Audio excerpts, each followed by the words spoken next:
Les principales raisons, c'est le climat avec le soleil et la nourriture. La plupart des gens ne savent tout simplement pas qu'il y a une énigme au sujet de ce trait biologique. Le scénario qui est souvent raconté est une version darwiniste du bronzage. Le soleil nous rend plus sombres, ce qui protège du soleil, donc les populations qui vivent sous les tropiques et qui subissent le plus les rayons ultraviolets ont subi de la sélection pour avoir de la mélanine dans la peau. Les autres sont blancs parce qu'ils n'ont pas cette pression de sélection. Voilà, merci, au revoir. Ce scénario est souvent illustré par des cartes comme ça qui montrent une jolie corrélation avec la latitude. Le problème de ce scénario, c'est qu'il est en grande partie faux. La synthèse de vitamine D a plusieurs étapes et l'une d'entre elles nécessite de la lumière ultraviolette, ce qui fait que sa production se trouve généralement plutôt dans la peau. Quand notre espèce est apparue en Afrique, il y a environ 300 000 ans, les gens étaient très noirs de peau pour se protéger des cancers, avec beaucoup de mélanosomes dans les cellules de l'épiderme. Il y a 75 000 ans, leurs descendants ont commencé à migrer en dehors d'Afrique, où les ultraviolets étaient moins forts.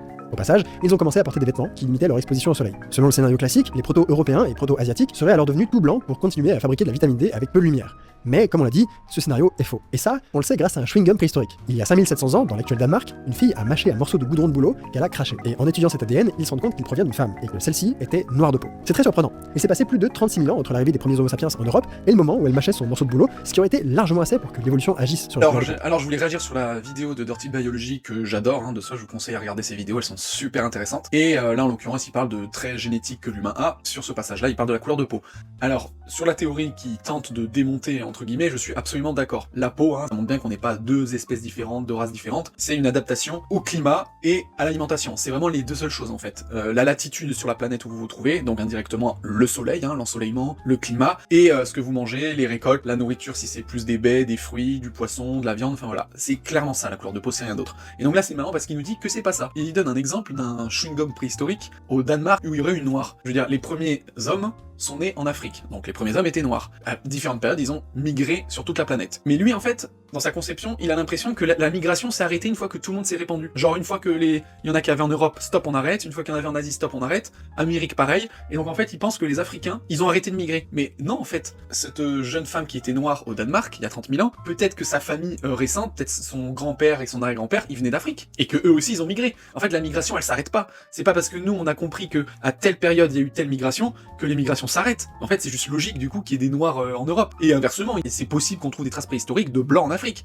que des hommes préhistoriques européens, pour je ne sais quelle raison, aient décidé de migrer vers le sud. Donc en fait, montrer qu'il y avait des noirs il y a longtemps en Europe, ça défonce pas la théorie de la couleur de peau suivant la latitude. C'est pas une noire qui a des ancêtres depuis l'origine d'Europe en fait. D'autres résultats pointent dans la même direction. Les premiers Européens étaient noirs. Beaucoup avaient les yeux bleus, mais leur peau était foncée, et les os de ces humains préhistoriques ne montraient aucune trace de carence qu'on observerait s'ils n'avaient pas eu assez de vitamine D au quotidien. Le scénario de la peau blanche nécessaire à la vitamine D est donc bancal, et ça pose la question de pourquoi les Européens et les Asiatiques actuels sont-ils aussi pauvres. Et le fait de voir qu'il y avait des squelettes de proto-hommes noirs en Europe et qu'ils avaient pas de carence en vitamine D, mais c'est pareil en fait, ça démontre toujours pas la théorie. Parce que ce qui était dit, c'était que les noirs quand ils sont arrivés en Europe, vu qu'il y avait moins de soleil, ils se sont blanchisés pour absorber plus le truc. Mais ça veut pas dire que les noirs avaient aussi du mal. Peut-être que la couleur noire, ça laisse quand même pénétrer la vitamine D. C'est juste que la couleur noire, elle était utile en Afrique. En plus il le dit en début de vidéo, contre les coups de soleil en fait, et l'ensoleillement beaucoup trop fort. Le truc principal de la couleur blanche ou noire, c'est pas la vitamine D, c'est juste l'ensoleillement et les ultraviolets et les cancers qui peuvent arriver.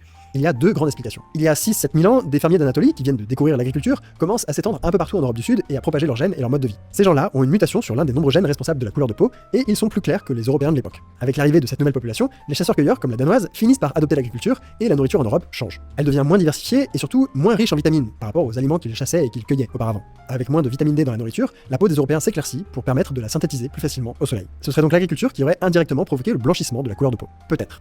Et donc là c'est pareil, il donne comme premier argument de blanchissement de peau en fonction de la latitude, la nourriture, donc c'est ce que je disais aussi en début de vidéo, de toute façon les principales raisons c'est le climat avec le soleil et la nourriture. Mais quelque part ça se rejoint, parce que quand il parle d'agriculture, il montre bien là aussi qu'il y avait une différence d'alimentation et que du coup les apports en vitamine D de ce que tu mangeais changeaient. Donc ça montre bien que les gens d'Europe, donc les premiers noirs d'Afrique, quand ils sont arrivés en Europe, ils se sont adaptés, ils ont changé de nourriture, et donc ils ont eu de la nourriture qui était moins abondante en vitamine D, et du coup ils ont eu besoin de plus qui provenait du soleil. Donc en fait, tout est lié, et donc le premier argument ne casse toujours pas la théorie comme quoi les blancs sont blancs en haut parce qu'il y a moins de soleil, et les noirs sont plus noirs en bas parce qu'il y a plus de soleil. L'autre hypothèse est un peu plus dramatique. Quelques milliers d'années après l'arrivée des premiers agriculteurs en Europe, une deuxième vague de migration arrive. Ce peuple-là vient de la steppe pontique, loin à l'est. Ils parlent une langue proto-indo-européenne, ils amènent avec eux les chevaux, la roue et d'autres mutations sur les gènes de la couleur de peau. On les appelle aujourd'hui les Yamnaya. Les Yamnaya sont les ancêtres d'un groupe culturel nommé la culture de la céramique cordée, qui s'étendait sur une bonne partie de l'Europe centrale et qui a lui-même engendré une autre culture qui s'étendait plus à l'ouest, dans l'actuelle France et Angleterre, la culture campaniforme. Quand ils sont arrivés dans les îles britanniques, ces gens de la culture campaniforme ont remplacé les fermiers néolithiques qui étaient déjà installés là. Et ça s'est probablement a fait dans la douceur. Une étude très provocante, parue en 2018, a montré qu'en Grande-Bretagne, 90% du pool génétique des fermiers locaux a disparu en quelques siècles, après l'arrivée des campagniformes. Il n'y a pas beaucoup de scénarios où 90% d'une population disparaît du registre archéologique sans une quantité phénoménale de violence, et ça suggère peut-être plus une éradication qu'un métissage tranquille dans la bienveillance. D'autres hypothèses proposent que les nouveaux arrivants ont en fait apporté la peste depuis les steppes, ce qui aurait décimé la population native. Dans tous les cas, le génome de ces gens des steppes s'est répandu comme un raz-de-marée partout en Europe, et avec eux, les gènes de la couleur de peau claire. Si on trouvait principalement des chasseurs-cueilleurs noirs il y a 6000 ans en Europe du Nord, quelques milliers d'années plus tard, il n'y avait plus que des fermiers à la peau claire. Les nomades blancs ont grand remplacé les natifs noirs en Europe. La conclusion, c'est que l'histoire de la peau claire est peut-être plus liée aux migrations qu'à la sélection naturelle.